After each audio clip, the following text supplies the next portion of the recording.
Buenas tardes.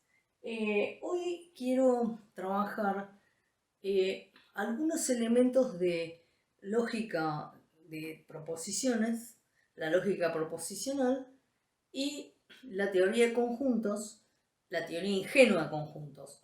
Capítulo aparte para otro momento y algunas cosas que ya empecé en algunos videos es la teoría axiomática de conjuntos. Entonces, en el seminario Lógica del Fantasma, especialmente en la clase 7, hay una serie de imprecisiones, tanto en francés como en la traducción al castellano, que viene porque justamente en el francés hay Lacan lo que yo veo que confunde o se, digamos, desliza de un lado a otro, que es lo que yo voy ahora a hacer precisiones, entre trabajar con proposiciones y ciertas operaciones con esas proposiciones y cómo se habla cuando trabajamos con conjuntos y con qué operaciones hacemos con los conjuntos.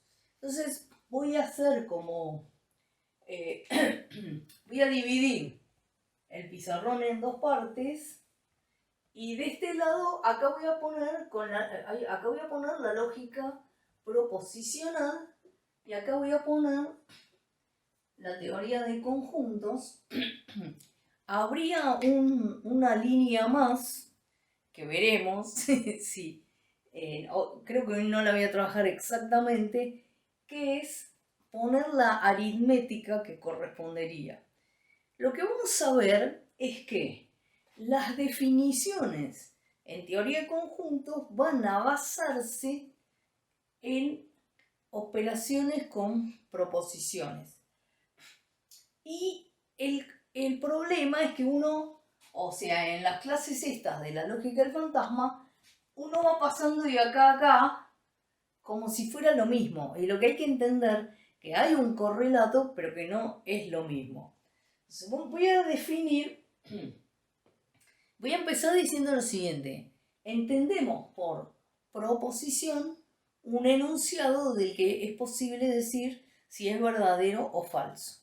Y lo vamos a escribir con letras minúsculas. P, Q, R, etc. Mientras que a los conjuntos, que ahora vamos a ver cómo los planteamos, vamos a escribirlos con letras mayúsculas. Esos van a ser las letras que vamos a usar, tanto para proposiciones como para conjuntos. Bien, ahora lo que vamos a ver es lo siguiente. ¿Cuál es la primera operación teniendo una proposición? Con una proposición, la operación es la negación de la proposición, que se escribe según los libros. Esta es la escritura, una escritura para no. También esta, según los libros, y también esta, según los libros. O sea, cuando uno está en el territorio de lógica proposicional, esto es no P, esto también es no P, y esto también es no P.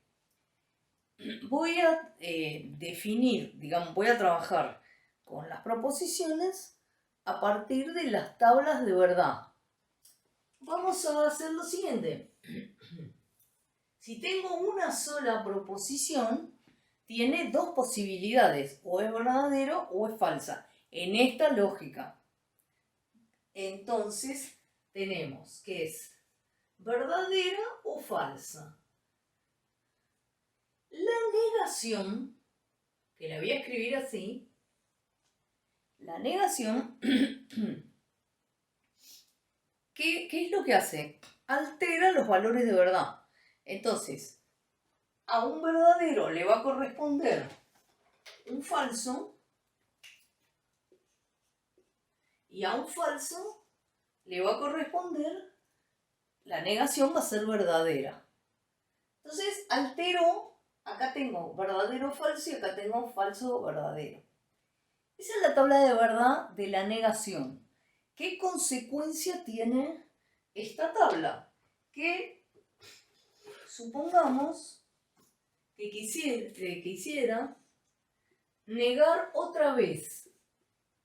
Es decir, queremos negar, ¿qué cosa? La negación de P. O sea, niego la negación de P. Bueno, la definición que acabo de dar es que tengo que alterar los valores de verdad. ¿De quién? O sea, si yo estoy negando esta negación, que es esta columna, tengo que alterar los valores de verdad de esta columna cuando niego. Entonces paso a que falso verdadero se convierte en verdadero falso. ¿Qué quiere decir? Que en esta lógica, negar dos veces es lo mismo, o sea, negar dos veces es lo mismo que no haber negado. Entonces, ahí es donde tenemos que Freud dice que, bueno, que para el inconsciente tiene leyes donde no rige esta negación porque negar dos veces no es lo mismo que no haber negado nunca. Muy bien, esto por ahora lo dejo en este punto. ¿Qué voy a hacer? Bueno, acá entonces lo que muestro que efectivamente estas dos columnas son iguales. ¿Qué es lo que vamos a ver? Yo quiero ver ahora cuál es la operación correspondiente a la negación de una proposición si tengo conjuntos. La operación correspondiente, pero que no es igual, es otra cosa, es lo que se llama el complemento de un conjunto. Que el tema es que se escribe de esta forma. Si el conjunto es A, el complemento se va a escribir A con una C arriba, que quiere decir complemento, o, ojo, que ahí viene también parte de la confusión que tenemos acá, también se escribe así, pero atención, esto se lee la negación de la proposición P. Y esto no es la negación de A, esto es el complemento del conjunto A. Atención, aparece una escritura similar, pero hay que entenderla. ¿Y cómo se define el complemento del conjunto A? Bueno, van a ser los X, o sea, los elementos pertenecientes a un conjunto U que, atención, se llama universal o universo, pero no es el universo de discurso, porque no es una totalidad total, es un referente más bien. ¿De qué yo estoy hablando? ¿De dónde yo, cuando escribo un conjunto, de dónde selecciono mis elementos? Entonces, si yo tengo un bolillero que tiene 9 números, tengo del 1 al 9, o del 0 al 9 tengo 10 números, y selecciono de esos, entonces mi universal va a ser ese. Y ahora vamos a ver por qué, digamos, justamente el universal, o este universo, o este referente, justamente donde es más importante, se hace muy importante cuando quiero el complemento. Porque ahora vamos a ver cómo lo defino. Entonces defino el complemento del conjunto A como aquellos elementos del universal tales que niego la pertenencia de este elemento al conjunto A, del cual busco el complemento. Ahora voy a poner un ejemplo. Esto también se escribe X no pertenece a A. Pero acá es donde viene lo que digo, que el complemento es correlativo con la negación. Pero la negación ¿de qué? De una función proposicional. Es función y no es una proposición. Porque dije que una proposición es si yo puedo decir si es verdadero o falso. Si yo digo X está en el conjunto A, yo no sé si es verdadero o falso porque X no sé quién es. Ahora, para cada X, supongamos que yo tengo la bolsa, el conjunto mío, mi universo, desde el, como dije, del 0 al 9. Yo tomo el 5. Puedo decir, ¿el 5 está en A? Bueno, depende cómo haya definido A. Puedo decir sí, está o no está. Ahí sería una proposición. ¿Cuál es la proposición? 5 pertenece a A. Entonces, ¿es verdadera o falsa? Bueno, si yo niego eso, o sea, en este caso digo que el 5 no está en A, bueno, esto quiere decir que tengo un correlato con la negación, pero no es la negación. Entonces, de vuelta, vamos a mostrar, voy a mostrar un ejemplo más corto. Supongamos que A está formado por 1, 2 y 3. Y el universal 1, 2, 3, 5. Entonces, ¿quién es el complemento? Entonces acá tengo que tomar los elementos del universal y preguntarme si esos elementos están en A o no están en A. Entonces digo, ¿el 1 está en A? Sí. Entonces no está en el complemento. Porque para estar en el complemento no tiene que estar en A. El 1 no está, el 2 no está, el 3 no está, el 5 sí. El 5 es un elemento que está en el universal, pero que no está en A. Entonces el complemento, en este caso, de este ejemplo particular, bueno, y acá lo que viene es una cuestión con los gráficos. Voy a borrar por ahora esto. Entonces, ¿qué pasa si yo tengo el conjunto A? 1, 2, 3. Bueno, ¿qué es el complemento? En el dibujo, en el gráfico, el complemento es todo lo que está afuera. Y acá es donde viene la importancia de que tengo que saber mi referente. Porque ¿qué quiere decir afuera? Afuera quiere decir que no es ni 1, ni 2, ni 3. Pero ¿cuál sí? Si yo no sé qué es el universal, no puedo definir el complemento. Quiere decir que para definir el complemento yo tengo que tener un referente, que es lo que habitualmente se escribe así, en el esquema. Acá en este caso, este sería el universal, y acá fuera de A está el 5. Entonces, en el esquema, yo estaría diciendo que el complemento son los elementos que no están en A, pero sí están en el universal.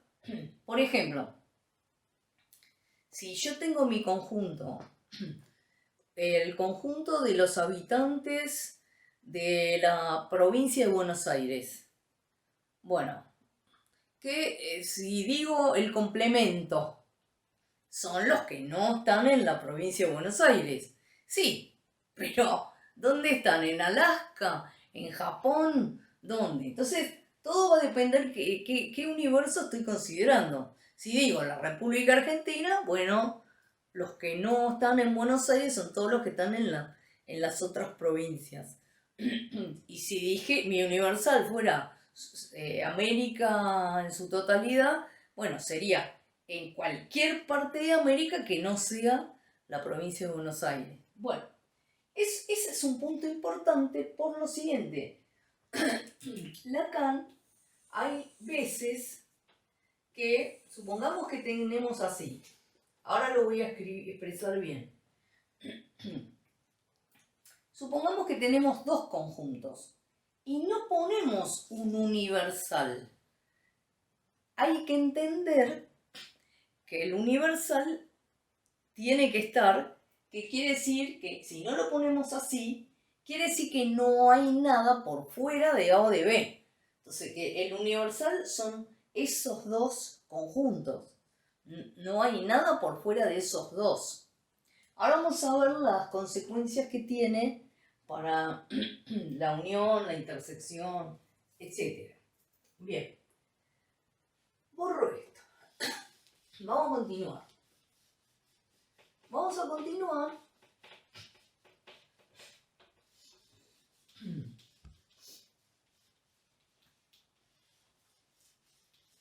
Vamos a empezar a continuar con tanto dos proposiciones como dos conjuntos. Entonces, tenemos lo siguiente.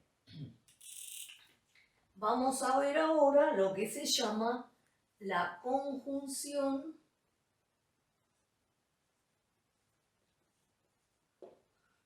y entre dos proposiciones. Esto se escribe así. Esta es la conjunción y se lee P, I, Q. El conector discursivo es el I. Y la operación de conjuntos correspondiente va a ser la intersección de dos conjuntos. Pero entonces tenemos la conjunción de dos proposiciones y la intersección de dos conjuntos. O sea, esta es la intersección. Entonces, la tabla de verdad aquí consiste en lo siguiente. Como cada elemento tiene dos valores de verdad, va a haber 4 renglones posibles, que es, para la primera proposición, puede ser, pongo 2 veces verdadera y 2 veces falsa. Y la segunda puede ser una vez verdadera, una vez falsa, y así. En definitiva, tengo 4 casos. Esto del lado izquierdo es lo que se llama la distribución de valores de verdad. Entonces tengo o dos verdaderos, o el primero verdadero, el segundo falso, primero falso, segundo verdadero, o los dos falsos. Bueno, yo lo que propongo es que cuando hagamos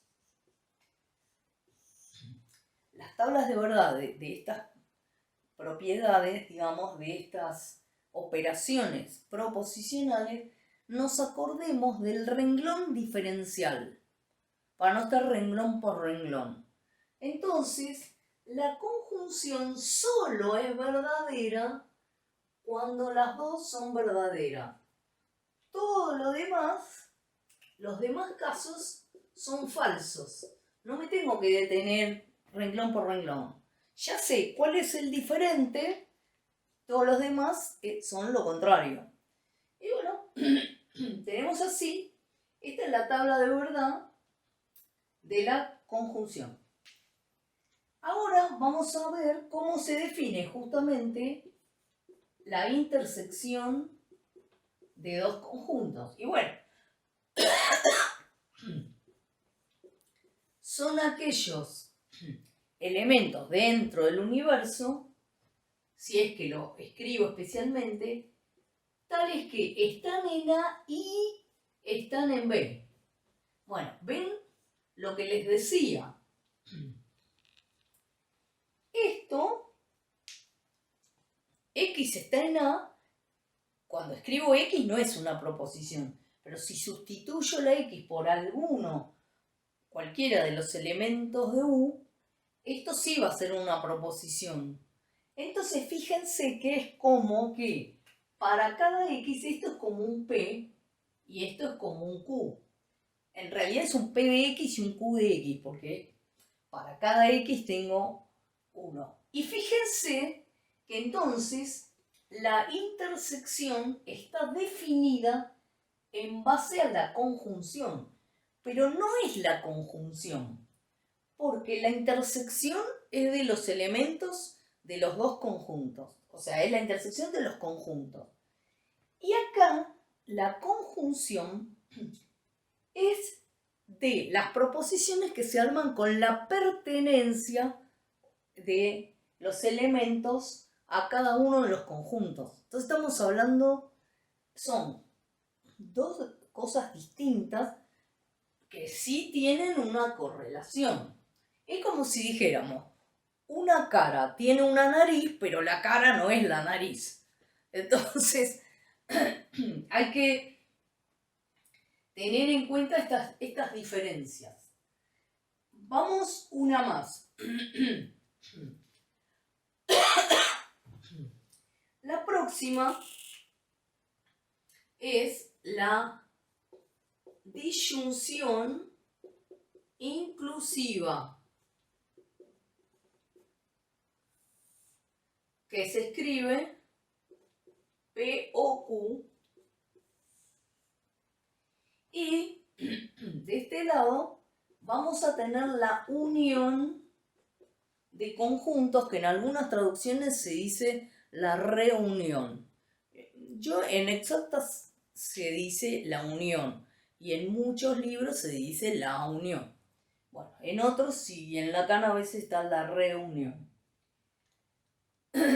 ¿Cómo se define? Bueno, justamente son los del universo tales que X está en A o X está en B. ¿Ven lo que les decía? Para cada X, que X esté en A es una proposición, si fijo un X, y que X esté en B, fijo X es otra, y entonces acá yo tengo la disyunción inclusiva, o sea que la unión se corresponde o está definida a partir de la disyunción inclusiva. ¿Y cuál sería la tabla de verdad de la disyunción inclusiva?